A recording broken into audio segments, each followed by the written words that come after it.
Qu'est-ce que ça implique de dissoudre l'Assemblée nationale? Est-ce que cette dissolution, c'est une stratégie? Quelles conséquences sur les Français en cas de cohabitation? Ok, vous avez posé beaucoup de questions sur les réseaux sociaux et dans la rue par rapport à la dissolution, c'est peut-être encore un peu flou, on va clarifier tout ça ensemble. Allez, let's go. Qu'est-ce que ça implique de dissoudre l'Assemblée nationale? Ce que ça implique tout simplement, c'est qu'on organise de nouvelles élections législatives. Les députés n'ont plus de mandat, c'est terminé, on va avoir de nouveaux députés qui vont être élus les 30 juin et 7 juillet prochains. Est-ce possible que Macron démissionne? Si oui, comment s'organisent les élections? C'est possible qu'Emmanuel Macron présente sa démission s'il se prend à nouveau une claque aux élections législatives, si le Rassemblement national, par exemple, obtient une majorité absolue, puisqu'il aura perdu l'assentiment du peuple qui l'a élu. Si Emmanuel Macron démissionne, ça veut dire qu'il y a une nouvelle élection présidentielle qui est organisée. Dans les mois qui suivent, ça va être assez court, un peu comme les élections législatives. Et je le dis tout de suite, s'il y a une nouvelle élection présidentielle, Emmanuel Macron n'aura pas le droit de se présenter à sa réélection. On a le droit de faire que 2 mandats successifs, même si un mandat est écourté par une démission, ça reste un mandat. Donc non, Emmanuel Macron ne peut pas faire 3 mandats d'affilée parce qu'il a démissionné, ça c'est pas vrai. Est-ce que la dissolution est une stratégie de la part de Macron? Absolument rien n'obligeait Emmanuel Macron à dissoudre, c'est un pouvoir propre du président de la République.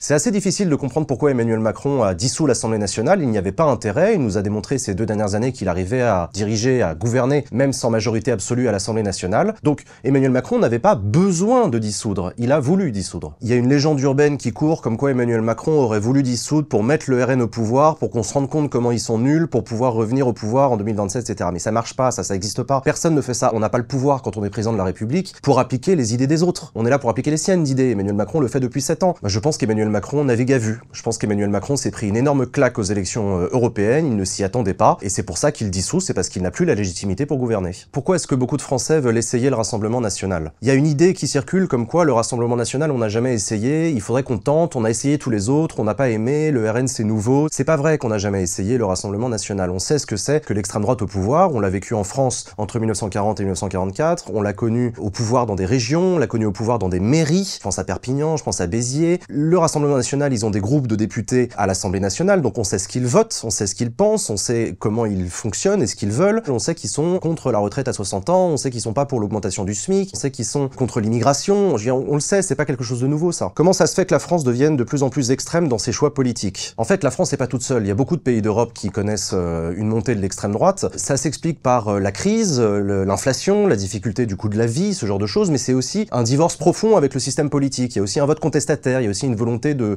tout foutre en l'air. On a vu en Allemagne l'AfD, l'extrême droite allemande, qui elle aussi a fait un score phénoménal. Le Rassemblement national n'est finalement qu'un phénomène européen qui se symbolise en France. La montée de l'extrême droite, c'est partout. La crise dans les démocraties occidentales, c'est partout. Regardez Trump aux États-Unis, c'est pareil. C'est quelque chose d'assez global qui est en train d'arriver à toutes nos démocraties. Le succès de Jordan Bardella, il s'explique en partie par la stratégie du Rassemblement national depuis quelques décennies, qui est la stratégie de la dédiabolisation, c'est-à-dire d'apparaître en costume cravate, poli, bien élevé, de pas passer pour des néo-nazis, de ne pas faire peur aux électeurs, d'essayer de les rassurer en se faisant passer pour quelqu'un de bankable. Ça fonctionne aussi pour des raisons d'espace médiatique. Jordan Bardella, aujourd'hui, il est porté par un espace médiatique qui joue à fond cette carte de la dédiabolisation, qui le prend au sérieux. C'est pour ça que le Rassemblement national, aujourd'hui, ne fait plus peur à beaucoup d'électeurs qui pensent que c'est ok de voter pour le Rassemblement national, alors que pendant très longtemps, c'était hors de question, il y avait un vrai front républicain. Et puis, il y a aussi sa stratégie des réseaux sociaux, où on voit un Jordan Bardella qui est un jeune de sa génération, qui est présent sur les réseaux sociaux, on a appris qu'il avait été youtubeur par le passé. Voilà, Jordan Bardella, c'est un jeune comme les autres, il passe pour quelqu'un de charismatique, mais comme n'importe quel élu ou homme politique passe pour quelqu'un de charismatique sur ses propres réseaux sociaux, ils le sont tous. Est-ce que le nouveau Front populaire peut gagner les législatives?